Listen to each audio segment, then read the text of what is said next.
मानहानि मामले में राहुल गांधी को सजा होने के बाद संसद से सदस्यता रद्द करने के विरोध में कांग्रेस पार्टी ने देश भर में आज संकल्प सत्याग्रह किया। शिमला में भी कांग्रेस पार्टी ने महात्मा गांधी की प्रतिमा के नीचे बैठकर राहुल गांधी के लिए संकल्प सत्याग्रह किया। सत्याग्रह में मुख्यमंत्री सुखविंदर सिंह सुक्खू सहित मंत्री, विधायक और कार्यकर्ता भी शामिल हुए। सत्याग्रह के बाद मुख्यमंत्री के नेतृत्व में रिज से लेकर लिफ्ट तक विरोध स्वरूप कैंडल मार्च भी निकाला। मुख्यमंत्री सुखविंदर सिंह सुक्खू ने कहा कि आज देश के लोकतंत्र की हत्या की जा रही है और राहुल गांधी लोकतंत्र बचाने की लड़ाई लड़ रहे हैं, जिसके लिए केंद्र की तानाशाह सरकार उनको जानबूझकर साजिश के तहत प्रताड़ित कर रही है। पंजाब दस्तक के लिए सुरेंद्र राणा की रिपोर्ट। आज हम महात्मा गांधी जी की प्रतिमा के नीचे इसलिए भी बैठे हैं कि हजारों साल की गुलामी के बाद हमारे राष्ट्रपिता महात्मा गांधी जी का एक सपना था कि लोकतंत्र इस देश में स्थापित होना चाहिए, जहां विभिन्न धर्मों, विभिन्न संस्कृति, विभिन्न समुदाय के लोग रहते हैं।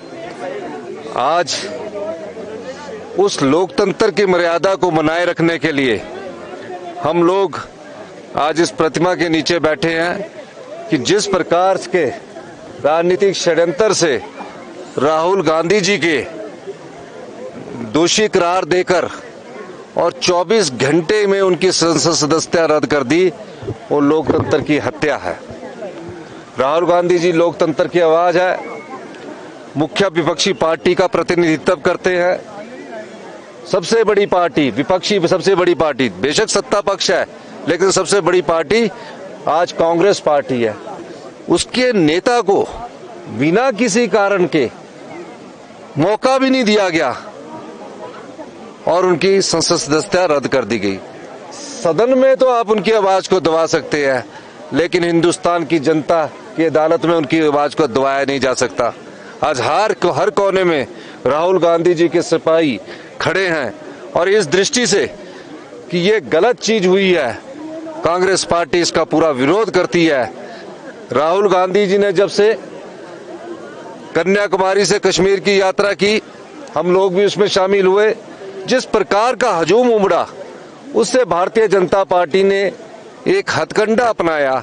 इस हथकंडे के तहत कि किसी तरह राहुल गांधी जी को रोका जाए, पर राहुल गांधी जी कोई संसद के लिए नहीं, संसद के लिए, एमपी के लिए नहीं राजनीति करते हैं। वो देश के प्रधानमंत्री के लिए राजनीति नहीं करते हैं। अगर उन्होंने देश का प्रधानमंत्री बनना होता तो 2009 में डॉक्टर मनमोहन सिंह जी ने उन्हें ऑफर दिया था।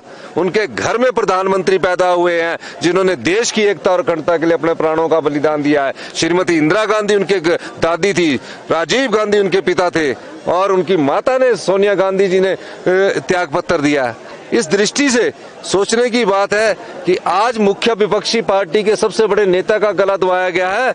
आने वाले समय में जो रीजनल पार्टियां हैं उनको भी संवाद के द्वारा एक छत के नीचे आना पड़ेगा ताकि इस लोकतंत्र को बचाया जा सके। निश्चित तौर पर किस प्रकार से उनको राजनीतिक षड्यंत्र के तहत उन पर दोष ठहराया गया और 24 घंटे के बाद उनकी संसद सदस्यता रद्द कर दी गई। कई बार सत्ता पक्ष पार्टी ये समझती है कि संसद रहने के बाद राहुल गांधी जी की लोकप्रियता में कमी आ जाएगी। ऐसा नहीं होने वाला।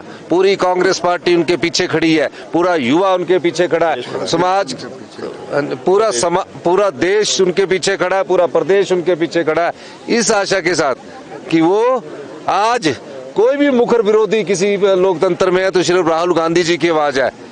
तो इस दृष्टि से आज हम लोग यहाँ इकट्ठे हुए हैं, उस राष्ट्रपिता के चरणों में हम इकट्ठे हुए जिस राष्ट्रपिता ने इस देश में लोकतंत्र की स्थापना की थी।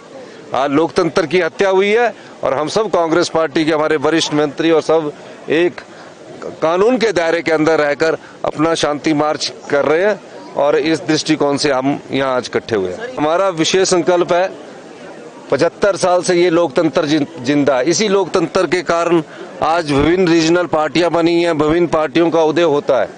इस लोकतंत्र की रक्षा के लिए जिस प्रकार राहुल गांधी जी संघर्ष कर रहे हैं, हम सब लोगों का दायित्व बनता है कि उस संघर्ष में हम भी अपना योगदान दें।